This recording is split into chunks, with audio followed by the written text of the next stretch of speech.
আসসালামু আলাইকুম রহমতুল্লাহ।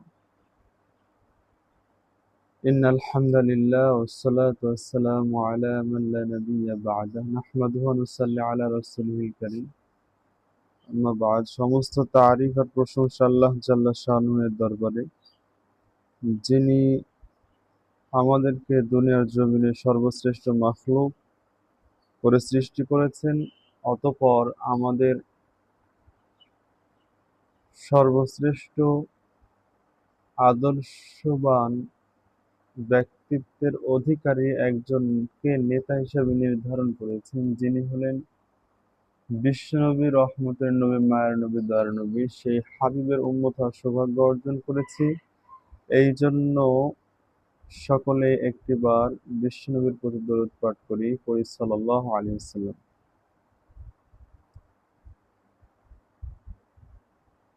উপস্থিত শিক্ষার্থী, চলো একটু তারকিব নিয়ে, আমরা শব্দ বিশ্লেষণ নিয়ে, বাক্য বিশ্লেষণ নিয়ে একটু বোঝার চেষ্টা করি ইনশাআল্লাহ। অনেকেই তারকিব তাহকিককে অত্যন্ত ভয় করে। এতটাই ভয় করে বোঝার চেষ্টাই করে না। বোঝা তো দূরের কথা, মাদ্রাসার স্টুডেন্টরা বোঝার চেষ্টাই তোমরা করো না। চেষ্টা না করলে তো বোঝা সম্ভব নয়। অনেকের যুক্তি হলো কোরআন পড়তে ভুল হয়, আমার ভুল হয় তাই কোরআন শরীফই পড়ি না। তো এটা তো মূর্খতা। এক সময় পড়তে পড়তেই তো তোমার বিষয়টি সুন্দরভাবে বুঝে আসবে, তোমার কাছে শুদ্ধ হবে, সহি হবে। আমরা একটা জিনিস ভুল করি, ভাষা শেখার জন্য ব্যাকরণ শিখতে শিখতে শিখতে আর ভাষাটাই শেখা হয়ে ওঠে না। যদি এমনটা হতো, ভাষা শেখার পাশাপাশি আমরা ভাষার উপরে ব্যাকরণকে প্রয়োগ করতাম, কোরআনের উপরে ব্যাকরণকে প্রয়োগ করতাম, তাহলে আমাদের ছাত্রদের জন্য অত্যন্ত সহজ হতো। আল্লাহ তাআলা আমাদের জন্য সকল বিষয় সহজ করে দিন। সকলে পড়ি আল্লাহুম্মা আমিন। তো চলো সংক্ষিপ্ত পরিসরে আমরা আজকে তারকিব বুঝি, সহজ ভাষায় ভেঙে ভেঙে বুঝি ইনশাআল্লাহ। কঠিন করার কিছু নেই। এখানে আল্লাহ রাব্বুল আলামিন বলছেন, যালিকাল কিতাবু লা রাইবা ফি হুদাল লিল মুত্তাকিন। এটা হলো সূরা আল বাকারার ২ নম্বর আয়াত। এই আয়াতের তারকিব ও ইরাব অর্থ সহ বুঝি চলো। প্রথমে একটা বিষয় খেয়াল করো, জালিকা মানে আরবি ভাষায় জালিকা মানে ওইটা, তিলকা ওইটা। আর নির্দিষ্টভাবে বোঝানোর জন্য বলা হয় হাদা, হাদিহি, এই দুইটা শব্দ। তাহলে আমরা যে এই আয়াতের অনুবাদ করছি জালিকাল কিতাব, অর্থাৎ এই কিতাব, এই কিতাবটি লা রাইবা ফি, লা মানে না, রাইবা ফি কোনো সন্দেহ নেই, এর মধ্যে কোনো সন্দেহ নেই। আর যদি প্রশ্ন করা যায় যে এই কিতাবটি কি কিতাব, হুদা অর্থাৎ হেদায়েত, হেদায়েতের কিতাব, যেটা মানুষকে পথ প্রদর্শন করে। লিল মুত্তাকিন, আর এটা হলো লি মানের জন্য, মুত্তাকিনদের জন্য। কথা না বাড়িয়ে আমরা নিচের দিকে যাই, ভেঙে ভেঙে বোঝার চেষ্টা করি। আশা করছি তোমরা বুঝতে পারবে, এতে কোনো সন্দেহ নেই। হুদাল লিল মুত্তাকিন,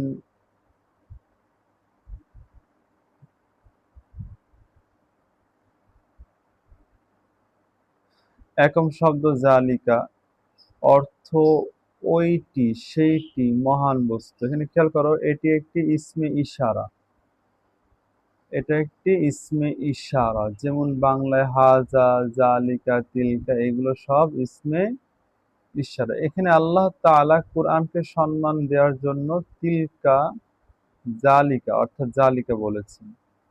আল্লাহ রাব্বুল আলামিন কালামুল্লাহ শরীফকে অগ্রাধিকার দেওয়ার জন্য জালিকা বলেছেন। অর্থাৎ আল্লাহ তাআলা, আমি এই বিষয় নিয়ে আলোচনা করেছি,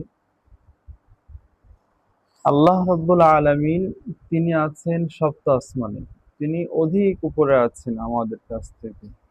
আর তিনি কালামুল্লাহ শরীফকে প্রেরণ করেছেন দুনিয়ার জমিনে মানব জাতির কল্যাণার্থে, উপকারার্থে।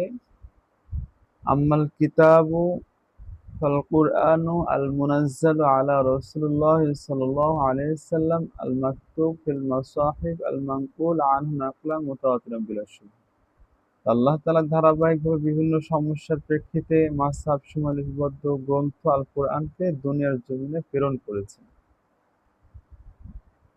আল্লাহ তাআলা প্রেরণ করেছেন দুনিয়ার জমিনে, দেশ দিয়ে বলছেন যে জালিকাল কিতাব, এটা ওইটা এমন একটা কিতাব, যে কিতাবটা তোমাদেরকে আমি দিয়েছি, ওই কিতাবটা এমন একটা কিতাব লা রাইবা ফি, যার মধ্যে কি বিন্দুমাত্র সন্দেহ নেই, হুদাল লিল মুত্তাকিন, আর এটা মুত্তাকিদের জন্য হেদায়েত।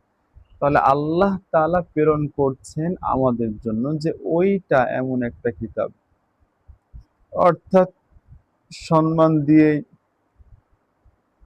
এমন হিসেবে তাফসীর হতে পারে আয়াতটির। আবার এমন ভাবে এসেছে যে আল্লাহ তাআলা জালিকা, ওইটা আমরা কেন এইটা অনুবাদ করছি, এই জালিকা দ্বারা কিতাবকে বেশি সম্মান প্রদর্শন করা হয়। হাজা হাজিহি চেয়ে জালিকা দ্বারা বেশি সম্মান প্রদর্শন ইঙ্গিত করা হয়। এই জন্য আল্লাহ তাআলা বলেছেন জালিকাল কিতাব। যেমন উদাহরণ কোথাও কোথাও এসেছে যে আমাদের সামনে শিক্ষকরা উপস্থিত থাকলে আমরা বলি, আমাদের সামনে উপস্থিত আছে তবু আমরা এটা বা ইনি না বলে আমরা বলি উনি আমাদের ভালো শিক্ষক, অনেক কয়েকজন শিক্ষকের মধ্যে। তো আল্লাহ রাব্বুল আলামিন জালিকা সম্মান প্রদর্শনের জন্য ব্যবহার করেছেন। জালিকাটা তারকিবে হলো মুবতাদা। মুবতাদা অর্থাৎ যে জিনিস সম্পর্কে কথা বলা হচ্ছে তাকে মুবতাদা বলা হয়। যার সম্পর্কে কথা বলা হচ্ছে তাকে মুবতাদা বলা হয়। উদাহরণে এসো, যেমন মুহাম্মদ তলিবান, মুহাম্মদ তলিবান। এখানে মুহাম্মদ যে ছাত্র, মুহাম্মাদের সম্পর্কে খবর দেওয়া হচ্ছে যে মুহাম্মদ একজন ছাত্র। তাহলে মুহাম্মদটা মুবতাদা, তলিবানটা খবর। ঠিক তেমনি জালিকা কথা বলা শুরু হয়েছে, জালিকা একটা বিষয় নিয়ে কথা বলা শুরু হয়েছে, অর্থাৎ ওইটা অথবা এইটা। এখন দ্বিতীয় শব্দ আছে কিতাব। এই কিতাব শব্দটা দিয়ে জালিকাকে স্পষ্ট করে দিয়েছে, অর্থাৎ জালিকাল কিতাব। যখন কিতাব স্পষ্ট করা হলো তখন আর আমাদের ভিতরে সন্দেহ নেই যে কি বিষয় নিয়ে কথা বলা হচ্ছে। তাহলে জালিকা এর বাদাল স্পষ্টতা নিয়ে আসে আল কিতাব, যে এইটা এমন একটা কিতাব।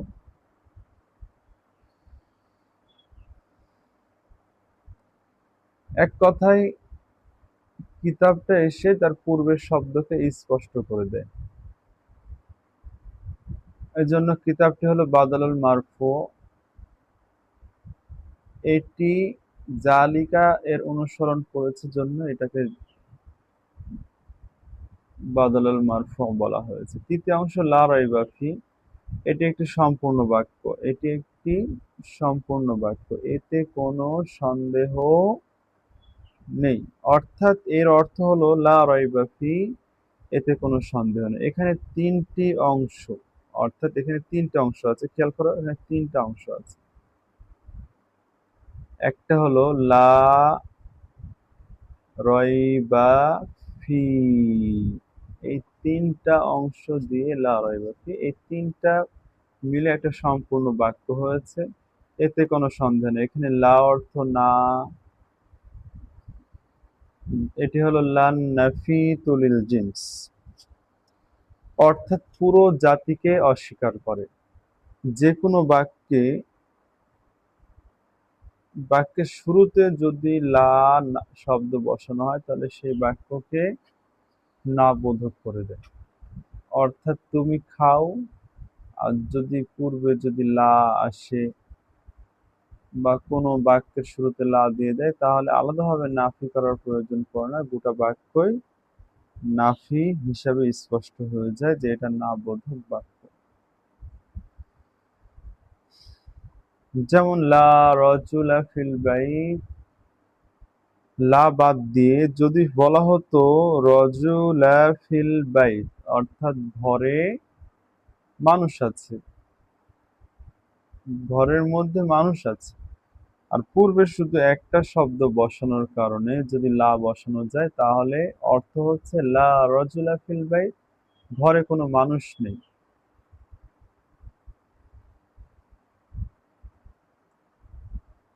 এখন পরবর্তী শব্দে যায়, চলো রয় বা সন্দেহ। এটি ইসমেলা, অর্থাৎ যেহেতু লা এর পরে এসেছে তাই এটি মানসুব, এটা মানসুব। ইরাব রয়বা ইসমে লা মানসুব, মানসুব লা মানসুব ফিহি। ফিহি এর মধ্যে আবার দুটো অংশ আছে, একটা হলো ফি, অপরটি হলো হা, এই দুইটা মিলেই ফিহি হয়েছে। ফিহি তার আহ, ফিহি অর্থাৎ মধ্যে, হা তার এটি অর্থ এর মধ্যে, অর্থাৎ ফিহি মানে এর মধ্যে। ইরাব জার ও মাজরুর, দুইটা জার ওয়া মাজরুর, জার এবং মাজরুর ফিহি। চতুর্থ শব্দ হুদা, অর্থ হিদায়াত, পথ, নির্দেশ। এখানে সবচেয়ে গুরুত্ব হুদা, হুদা, হুদা, এখানে সবচেয়ে গুরুত্বপূর্ণ বিষয়, প্রশ্ন করুন ওই যে পূর্বের যে জালিকাল কিতাব, জালিকাল কিতাব,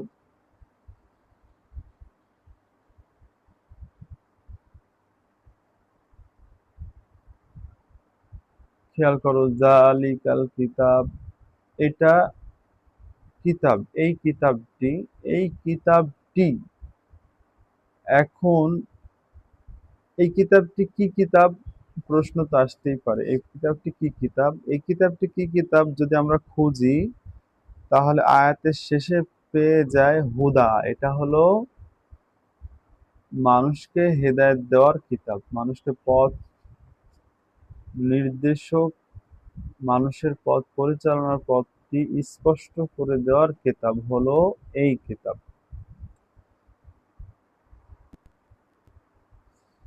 অর্থাৎ এদের এখানে দিয়ে দিয়েছে হুদা, অর্থাৎ এই কিতাব হলো হিদায়াত, তাই হুদা হলো খবর। অর্থাৎ আমি যখন প্রশ্ন করলাম এটি কি কিতাব, তখন আমাকে স্পষ্ট করে দিল যে এটা হলো পথ নির্দেশক কিতাব, হেদায়েত, হেদায়েত দেওয়ার কিতাব। তাহলে যৌক্তিক দিক দিয়ে হুদাটি জালিকাল কিতাব এর খবর, সংবাদ। এখন এখানে ইয়া আছে, ইয়াটা হলো আলিফে মাকসুরা। আলিফে মাকসুরা কাকে বলা হয়, যেই আলিফটা ইয়া আকৃতিতে লিখিততে আসে কিন্তু উচ্চারণের সময় আসে না, আরবিক আঞ্চলিকতায় লিখিততে আসে কিন্তু উচ্চারণে আসে না, সেই ইয়াকে বলা হয় আলিফে মাকসুরা। ইরাব হুদা, খবর মারফু। এখন আলিফে মাকসুরা যেখানে আছে সেখানে দম্মা উজ্জ্ব থাকে, দেখা যাচ্ছে না, কারণ আলিফে মাকসুরা আছে, এই জন্য দম্মা লুকানো থাকে। পঞ্চম অংশ লিল মুত্তাকিন, এখানে দুইটা অংশ আছে। এক হলো লাম জের, লি মানে জন্য, লি অর্থাৎ জন্য, এটি হরফে জার। আর মুত্তাকিন এটি ইসমে মাযদার, হরফে জার। তোমাকে সেগুলো তো মুখস্থ করতে হবে, কোনটা হরফে জার, কোনটা কি, এগুলো তো জেনে নিতে হবে, মুখস্থ রাখতে হবে, এগুলো তো আর বোঝানোর কিছু নাই। লিল মুত্তাকিন, আর মুত্তাকিন হলো ইসমে মাজরুর, জারের পরে মাজরুর এসেছে, কারণ এর আগে লি এসেছে, লি হরফে জার হলে পরের শব্দটি মাজরুর সাধারণত হয়। এখানে ইরাব কি হবে? জার ও মাজরুর মুতাআল্লিক। এই হলো আয়াতের সংক্ষিপ্ত অর্থ বিশ্লেষণ। এখন চলো এর পুরো তারকিব একসাথে দেখে নাও। জালিকাটা হলো মুবতাদা, কিতাব হলো বাদাল, লা রাইবা ফি জুমলাতু ই'তিরাদিয়া, জুমলাতু ই'তিরাদিয়া, হুদা খবর, আর লিল মুত্তাকিন জার ও মাজরুর মুতাআল্লিক। এখানে খুব সহজ ভাষায় মনে রাখার উপায় হলো, আয়াতটিতে আসলে বলেছে এই মহান কিতাব কোরআন, এতে কোনো সন্দেহ নেই, এটি মুত্তাকিদের জন্য। এটি জালিকা মুবতাদা, কিতাব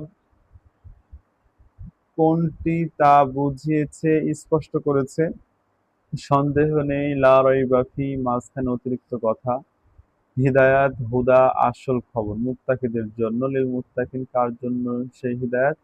সবচেয়ে গুরুত্বপূর্ণ শিক্ষা ইসমে ইশারা। জালিকা ইসমে ইশারা দেখলে, ইসমে ইশারা অর্থাৎ জালিকা তিলকা হাজা হাজি, এই ইসমে ইশারাগুলো দেখলেই তোমরা বুঝে নিবে এরপরে সাধারণত যে শব্দ আসে তা তার ব্যাখ্যা হতে পারে। মুবতাদা ও খবর চিনতে হবে, যার সম্পর্কে বলা হয় তাকে মুবতাদা বলা হয়, অর্থাৎ পরিচয় দেওয়ার জন্য যেই সংবাদটা প্রেরণ করা হয় তাকে খবর বলা হয়। আর জার ও মাজরুর একা পূর্ণ অর্থ দিতে পারে না, এটা আগের কোনো শব্দের সাথে আয়াত থেকে না হওয়ার দিক থেকে আহ, শব্দ প্রদান করে। এখন এই আয়াতটি নাহর দিক থেকে অত্যন্ত গুরুত্বপূর্ণ একটা আয়াত। তার কারণ দেখো, আমরা এখানে কয়টা জিনিস পেয়েছি আয়াতের মধ্যে। প্রথমেই জালিকা মুবতাদা পেয়েছি, তারপরে বদল পেয়েছি, লান নাফিয়াতুল লিল জিন্স পেয়েছি, ইসমে লা পেয়েছি, জার ও মাজরুর পেয়েছি, খবর পেয়েছি, আবার জার ও মাজরুর ডবল পেয়েছি। তো অনেকগুলো বিষয় এই আয়াতে যালিকাল কিতাবু লা রাইবা ফীহি হুদাল লিল মুত্তাকিনের মধ্যে চলে এসেছে। তাই তোমাদের উচিত এই আয়াতের বিষয়ে বিস্তারিত জানা এবং কোরআন এর আয়াতগুলো বিশ্লেষণ আস্তে আস্তে শিক্ষা করা। আল্লাহ রাব্বুল আলামিন আমাদের সকলকেই কালামুল্লাহ শরীফের আয়াতগুলো খণ্ড খণ্ড করে বোঝার এবং শিক্ষা করার তৌফিক দান করুন। আল্লাহুম্মা আমিন।